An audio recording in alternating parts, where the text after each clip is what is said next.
Bab 76. Mendengar adanya yang ingin membunuh penyelamatnya dan merebut nyonya, Gavin menahan amarah di dalam hati dan berkata, "Kalian masuk ke desa 3 harimau ya? Aku dengar perampok di sana selalu makan enak dan ada wanita cantik." Bara menggeleng dan berkata, "Kak Gavin, yang kamu bilang itu pejabat, bukan perampok gunung." Panca berkata dengan mata berkaca-kaca, "Dulu kami juga mengira bahwa hidup di sana bisa senang dengan merampok siapa saja setelah menjadi perampok gunung. Siapa tahu."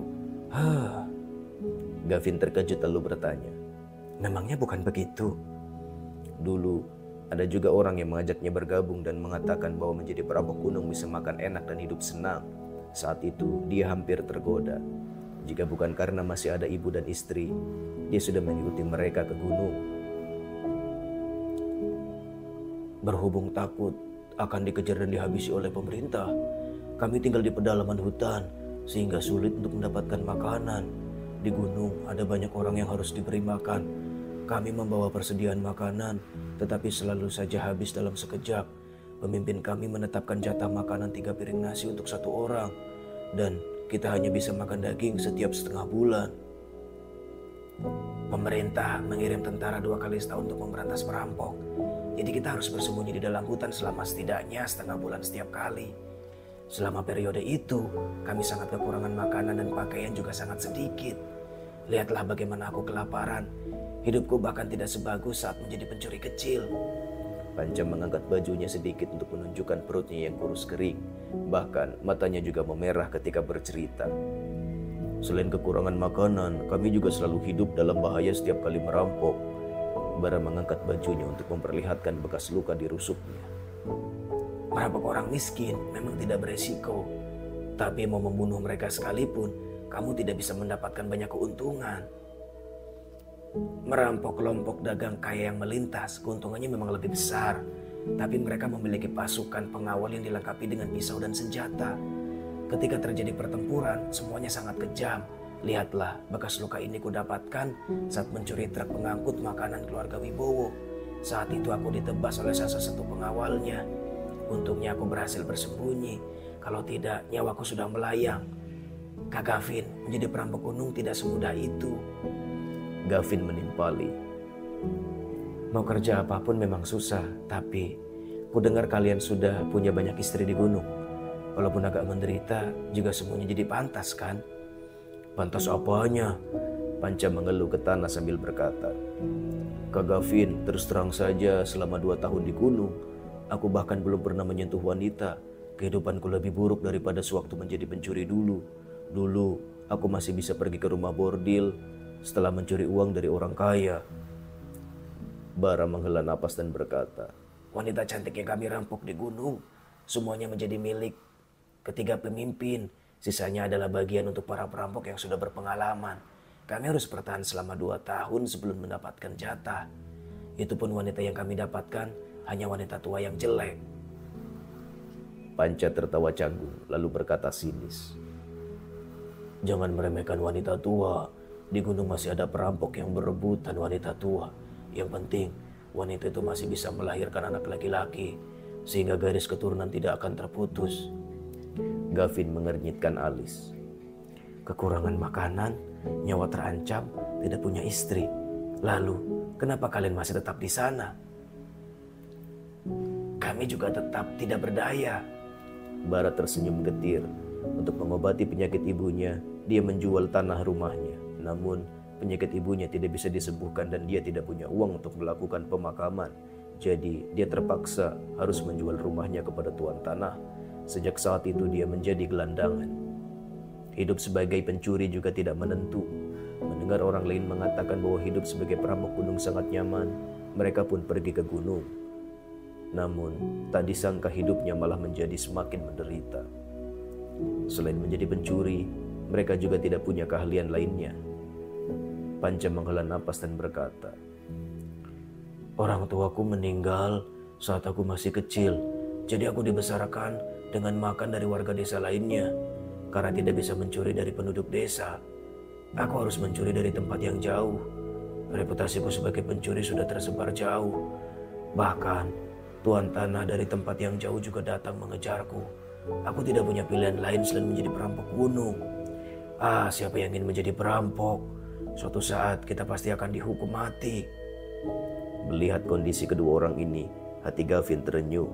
Setengah bulan yang lalu, dia juga berada di posisi mereka. Jika bukan karena bertemu dengan Wira, mana mungkin dia bisa seperti ini sekarang. Jadi, siapapun yang hendak mencelakakan Wira, Gavin akan membuat orang itu menerima ganjaran yang berat. Setelah berpikir sejenak, Gavin berkata, "Ikut aku ke desa." "Ke desa?" Bara terkejut dan berkata, "Kak Gavin, sekarang ini masih siang bolong. Kalaupun mau mencuri, kita harus tunggu sampai malam. Sekarang terlalu berbahaya." Panca juga menasihatinya. "Benar Kak Gavin, sebagai pencuri kita harus mengutamakan keselamatan." Gavin berjalan dengan langkah besar di depan. "Percayalah padaku, ikuti aku." Bara dan Panca mengikutinya dengan cemas. "Tim penangkap ikan telah kembali." Gavin menunjuk ke arah mereka dan memperkenalkan. "Ini adalah tim penangkap ikan. Gaji mereka 1.000 gabak setiap bulan dan diberikan makanan 3 kali sehari. Dijamin makan sampai kenyang dan diberikan jatah daging pada makan siang. Pada akhir bulan akan dibagikan bonus secara keseluruhan. Gaji bulanan tidak kurang dari 2.000 gabak. Bara tertawa mendengarnya. "Kak Gavin, jangan bercanda." Panca juga terlihat tidak percaya. Penduduk desa sangat banyak. Jangankan gaji 2.000 gabak per bulan, bahkan digaji 300 gabak saja sudah banyak orang mau berebutan bekerja. Siapa yang akan sebodoh itu mengeluarkan 2.000 gabak untuk mempekerjakan orang? Gavin melanjutkan. "Ada kantin yang menyediakan makanan 3 kali sehari dan dijamin bisa makan sampai kenyang. Makan siang diberi ikan, makan malam diberi bapau daging, sup ayam, kue, dan nasi bisa diambil sepuasnya." Setelah pabrik sabun beroperasi, setiap malam ada ampas minyak yang digunakan untuk membuat bakpao. Bara tersenyum lebar dan berkata, "Kak Gavin, jangan bercanda deh." Panca menghela napas dan berkata, "Kami tahu seperti apa tuan tanah itu, semuanya sangat pelit. Ingin pekerja melakukan pekerjaan yang sebanyak-banyaknya, tapi hanya memberikan sedikit makanan. Mereka juga menekan gaji sampai serendah-rendahnya. Mana ada yang memberikan gaji sebanyak itu?"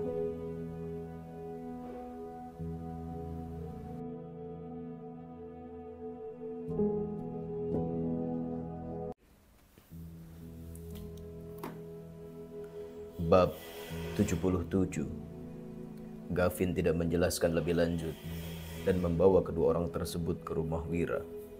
Tim penjual ikan telah kembali dari kabupaten dan mereka sedang berjongkok di depan pintu untuk beristirahat dan menunggu makan malam.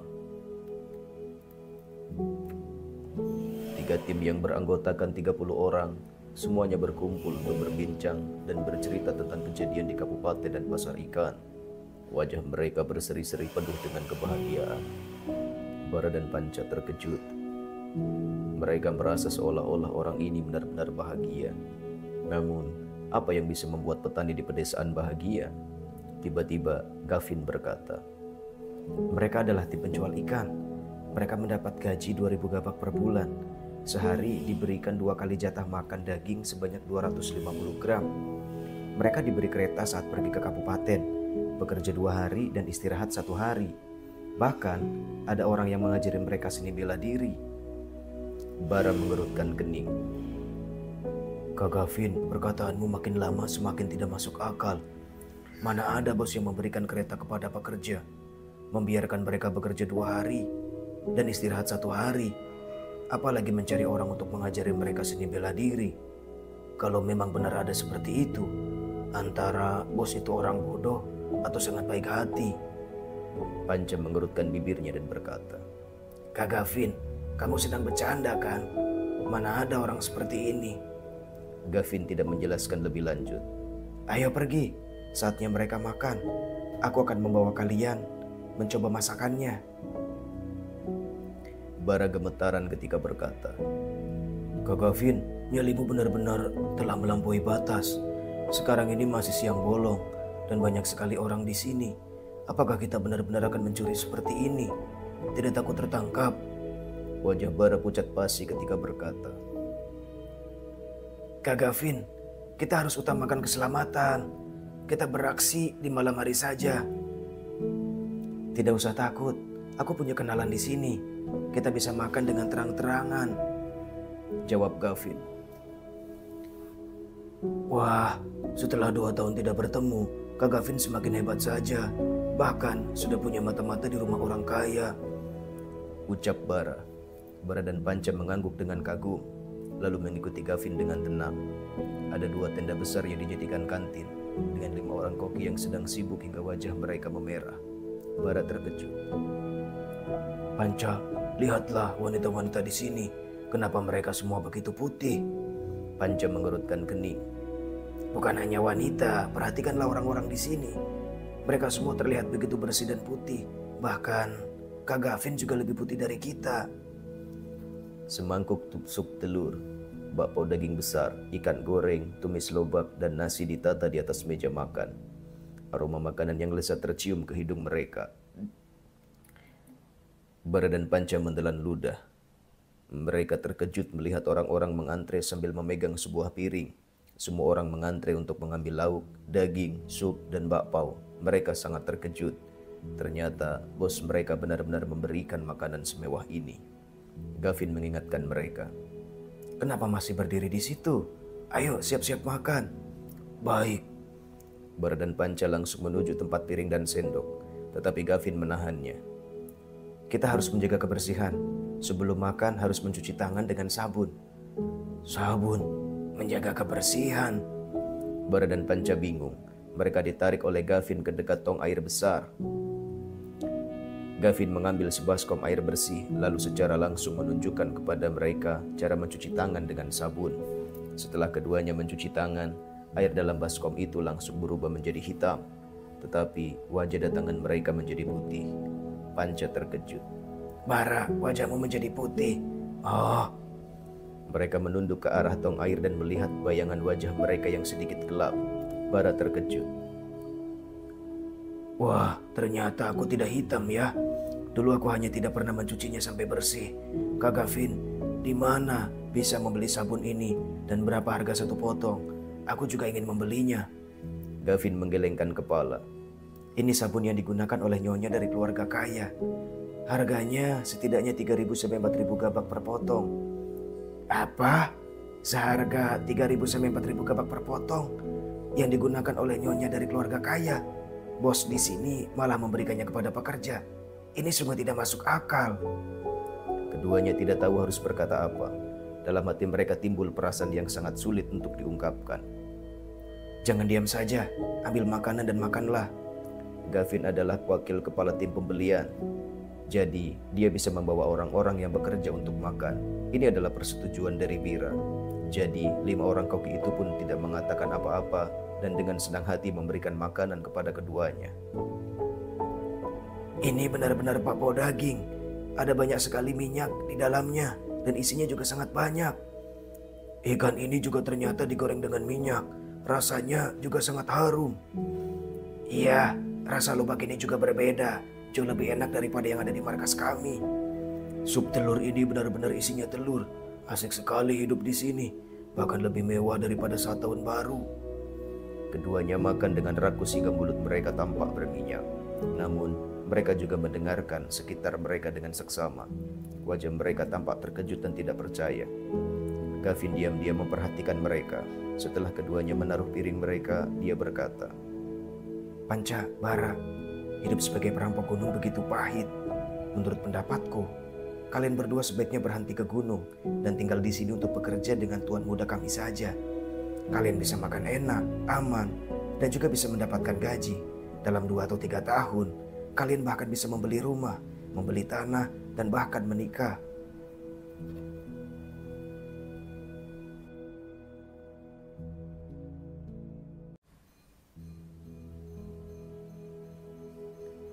Bab 78. Duk, duk. Kedua orang itu menatap Gavin dengan ketakutan. Setelah makan selama 1 jam dan mendengarkan orang di samping mereka berbincang, mereka baru tahu bahwa tempat ini adalah rumah pelajar kaya itu. Di sini adalah tempat tujuan mereka untuk mencari informasi. Kini, Gavin malah mengatakan bahwa tempat ini adalah rumah bosnya. Hal ini membuat kedua orang itu tercengang. Bara bersiap-siap untuk melarikan diri. Gavin, hubungan kita ini bahkan sudah menjalani hidup dan mati bersama. Kamu tidak boleh memperlakukan kami seperti ini. Kamu memberi kami makan sampai kenyang, dan sekarang ingin menangkap kami. Ini tidak adil. Panca merogoh pisau lipat di pinggangnya dan mengancam. Kak Gavin, biarkan kami pergi. Kamu sudah lupa dengan janji kita untuk saling berbagi dalam kesenangan dan kesusahan. Kamu bukan orang yang tidak jujur, bukan? Kalau aku mau menangkap kalian, pasti sudah kulakukan sejak tadi. Lagi pula, apa kalian sanggup melawanku? Aku ingin mengatakan hal yang tulus karena menganggap kalian adalah saudaraku. Gavin berbicara dengan suara dingin. Kalau kalian mau mendengarkan, duduklah dengan baik. Kalau kalian tidak mau mendengarkan, berbaliklah dan pergi. Aku tidak akan memerintahkan orang lain untuk menangkap kalian. Itu sudah cukup membuktikan kesetiaan kita sebagai saudara.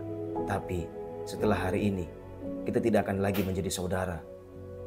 Panca meletakkan pisaunya, lalu duduk dan berkata, Kak Gavin, kalau ada yang mau dibicarakan langsung saja. Kalaupun kamu memanggil orang untuk menangkapku, aku juga pasrah. Anggap saja aku sial, dan sekarang aku akan melunasi utang budiku 3 tahun lalu.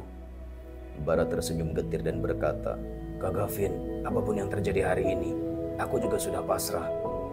Meski berkata demikian, alasan sebenarnya adalah mereka tidak sanggup melawan Gavin dan tidak bisa melarikan diri karena terlalu kenyang. Sebenarnya, setengah bulan lalu aku juga masih sama seperti kalian. Aku masih seorang pencuri kecil. Gavin boleh menceritakan kisahnya. Bara dan Panca mendengarkan dengan serius. Air mata mereka bahkan berlinang. Mana ada penduduk desa yang tidak berharap bos mereka adalah orang yang baik hati. Namun, dalam kenyataannya, orang-orang ini bahkan lebih buruk dari lainnya. Mereka hanya peduli dengan tanah dan properti mereka.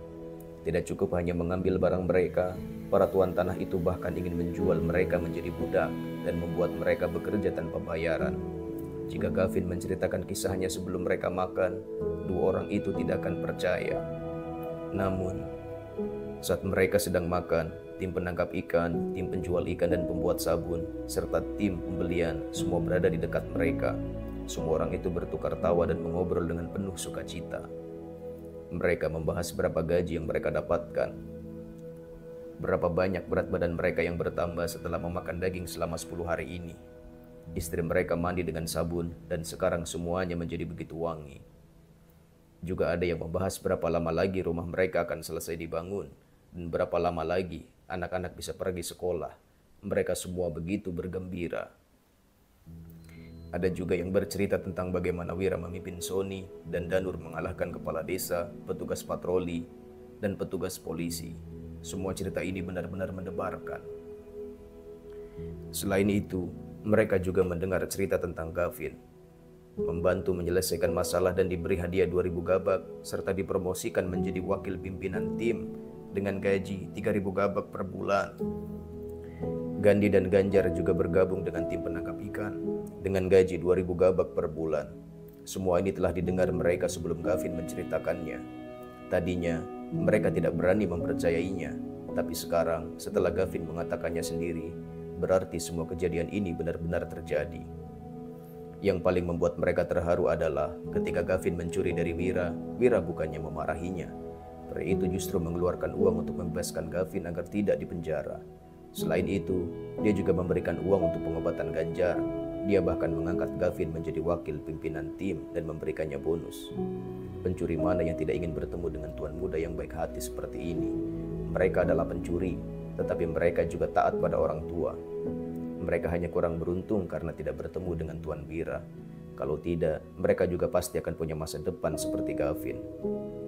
Bara menyeka air matanya sambil berkata, Tuan Wira ini benar-benar murah hati. Seandainya saja waktu itu aku bertemu dengannya, aku tidak perlu lagi menjual tanah dan rumahku. Ibuku juga tidak akan mati.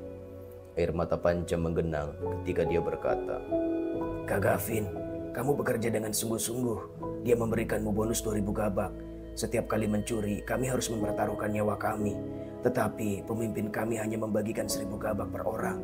Tuan Wira benar-benar orang yang murah hati. Kak Gavin bisa menjadi anak buahnya. Benar-benar sebuah keberuntungan besar. Aku juga merasa begitu. Tatapan Gavin menjadi redup ketika berkata, Jadi, siapapun yang berani mengusik Tuan Wira, aku akan menghabisinya. Sekalipun itu berarti aku harus mempertaruhkan nyawaku. Ditatap tajam oleh Gavin, Bara langsung menciut. Kak Gavin, kami hanya datang untuk mencari informasi. Di desa Tiga Harimau, kami hanya pengikut-pengikut kecil. Yang benar-benar ingin mencelakai Tuan Wira itu bukan kami. Panca menambahkan, Kak Gavin, kami tidak akan mencelakai orang sebaik Tuan Wira. Kalau sampai kami mencelakainya, kami akan mati mengenaskan. Bara memberi ide. Kak Gavin, demi menjamin keselamatan Tuan Wira, bagaimana kalau suruh dia tinggal di kabupaten besok? Sebesar apapun nyali ketiga pemimpin kami, mereka juga tidak akan berani pergi ke kabupaten. Benar juga. Gavin merenung sejenak lalu berkata, Ayo, aku bawa kalian menemui Tuan Wira. Bara dan Panca merasa agak ketakutan, tetapi mereka tetap mengikuti langkah Gavin dengan penuh harap. Sayang sekali kalau tidak pernah bertemu dengan Tuan Wira yang begitu murah hati. Ketika memasuki halaman, mereka melihat seorang pemuda yang tampan, bersih dan memancarkan aura yang berwibawa, sedang berdiri tegak. Ketika melihat ketiga orang itu masuk, Wira menyambut mereka dengan wajah tersenyum. Gavin, siapa kedua temanmu ini?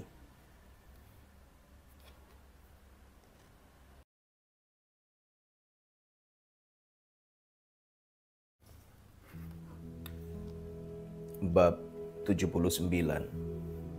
Tatapan Bara dan Panca sontak berbinar. Orang di hadapannya ini adalah sarjana tingkat rendah. Kelak orang ini mungkin saja akan menjadi pejabat.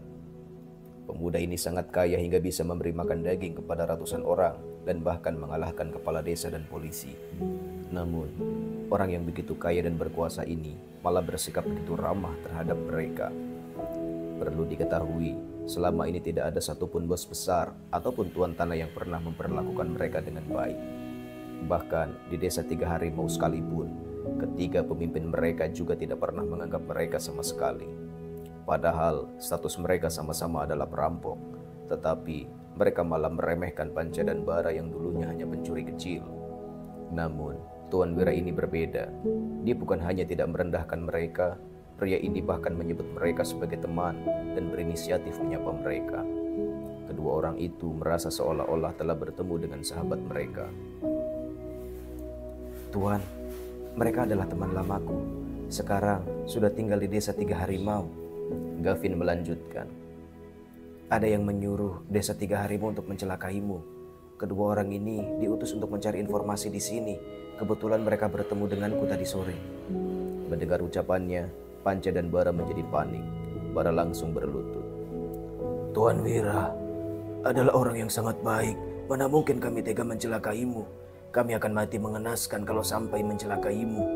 Panca juga berlinang air mata ketika berkata, Tuan Wira, Kak Jamal mengutus kami ke sini untuk mencari informasi. Kami juga tidak berdaya. Tapi bahkan harus mati sekalipun, aku tidak mungkin akan mencelakai orang baik sepertimu. Kalau tidak, aku tidak akan punya keturunan. Orang baik.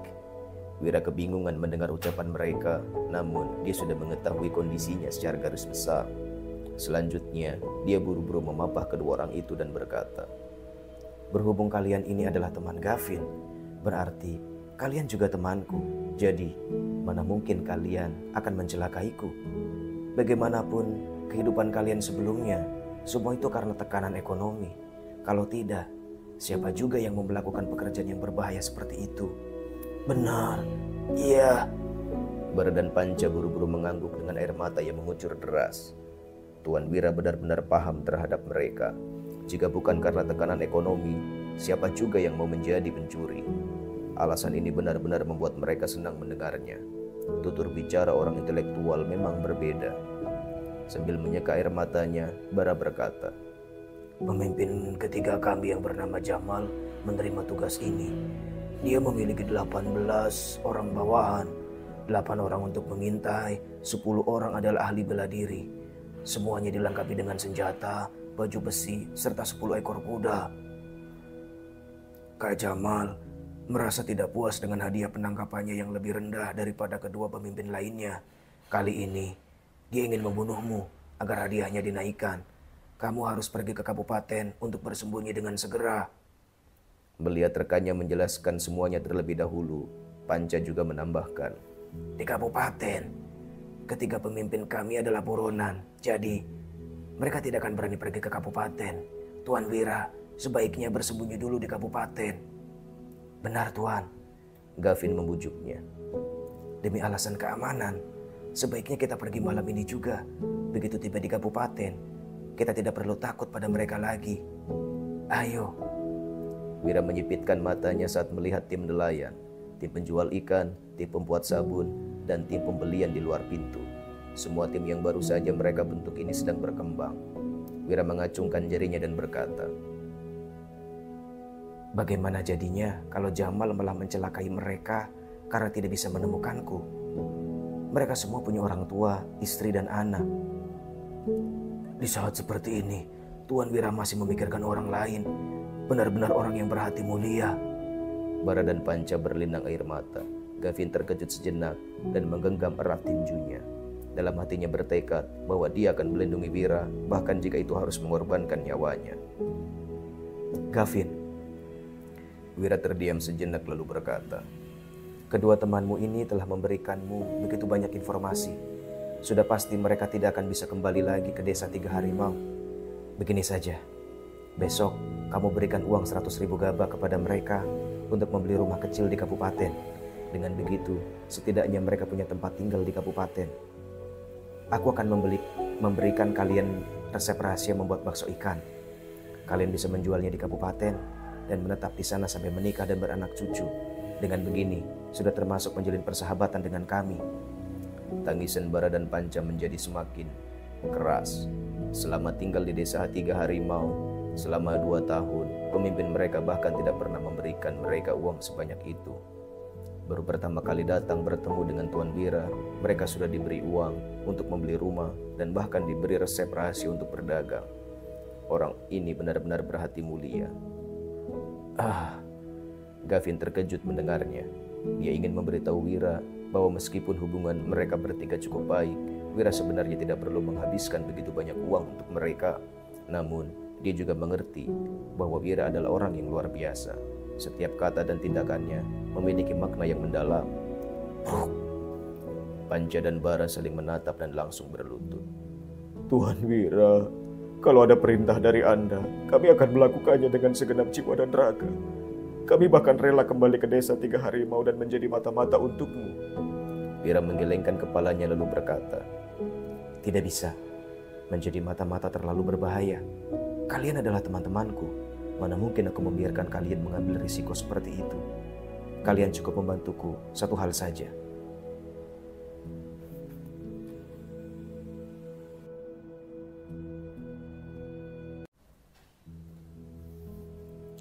Bab 80. Di sini tempatnya. Mendengar permintaan Wira, Panca dan Bara merasa hal ini terlalu mudah. Setelah itu, Gavin membawa kedua orang itu untuk beristirahat. Wira berpikir sejenak lalu memberi instruksi. Wulan, siapkan pena untukku. Di dalam kamar, Wulan yang baru saja mendengarkan pembicaraan itu tidak bisa menahan diri dan berkata, sayang, apa kamu benar-benar tidak mau pergi ke kabupaten? Perampok di desa Tiga Harimau bukanlah pencuri biasa. Reputasi desa Tiga Harimau telah terkenal dengan keburukannya. Bahkan para tokoh besar di kabupaten juga tidak berani mengganggu mereka. Tidak, aku harus tetap di sini. Tapi, kamu harus pergi ke kabupaten. Besok, aku akan mengatur seseorang untuk mengantarmu. Wira menggelengkan kepalanya. Fondasi tim mereka baru saja terbentuk. Jika Wira pergi saat ini, semangat para anak buahnya akan merosot. Begitu berhadapan dengan perampok gunung. Ketika saatnya tiba, uang seberapa banyak pun tidak akan cukup untuk membangun kembali semangat mereka. Ini adalah fondasi yang tidak boleh disentuh oleh siapapun. Wulan menunjukkan ekspresi tegas ketika berkata, kalau suamiku nggak mau pergi, aku juga nggak mau pergi. Aku harus tetap bersama suamiku sehidup semati. Wira mengedipkan matanya dan berkata, mau sehidup semati ya? Iya. Wajah Wulan langsung menjadi merah padam. Dengan tatapan yang tegas dia melanjutkan, aku percaya dengan suamiku. Kalau kamu tetap di sini, Berarti kamu punya cara untuk menghadapi perampok itu. Aku gak yakin sepenuhnya, tapi kalau berusaha keras, mungkin ada kemungkinan menang sebesar 60-70%. Sambil memegang tangan Wulan yang mulus, Wira berkata dengan serius. Bahaya sekali kalau kamu tetap berada di sini. Wulan menunduk dan berkata dengan suara pelan. Kalau begitu kita mati bersama saja. Cuma bercanda kok. Sambil menggaruk hidungnya yang mancung, wajah Wira menjadi serius ketika berkata, "Panggilkan Paman Hasan." Tidak lama kemudian, Hasan pun tiba. 1 jam kemudian, dia mengambil setumpuk kertas dan 100 gabak keluar. Malam yang hening itu pun berlalu. Keesokan harinya di desa Tiga Harimau, Jamal memegang sebilah kapak di satu tangan dan tangan lainnya meraba janggutnya sambil mengumpat. Entah kemana perginya Bara dan Panca. Sudah 2 hari mereka keluar untuk mencari informasi. Sampai sekarang belum pulang juga. Setelah tinggal di gunung selama 2 tahun, kedua orang itu pasti sudah mengumpulkan sedikit uang. Jadi mereka pasti sedang bersenang-senang dengan wanita di rumah bordil selama beberapa hari ini, kata seorang pemuda botak berwajah licik sambil mendengus. Di desa Tiga Harimau, para perampok biasanya tidak diperbolehkan pergi ke kaki gunung sesuka hati, kecuali jika mereka diberikan tugas untuk mengintai. Oleh karena itu, tugas mengintai adalah pekerjaan yang menguntungkan. Setiap perampok yang pergi mengintai akan memanfaatkan kesempatan itu untuk berjalan-jalan ke pasar dan kabupaten, menghabiskan uang yang telah mereka kumpulkan dengan susah payah.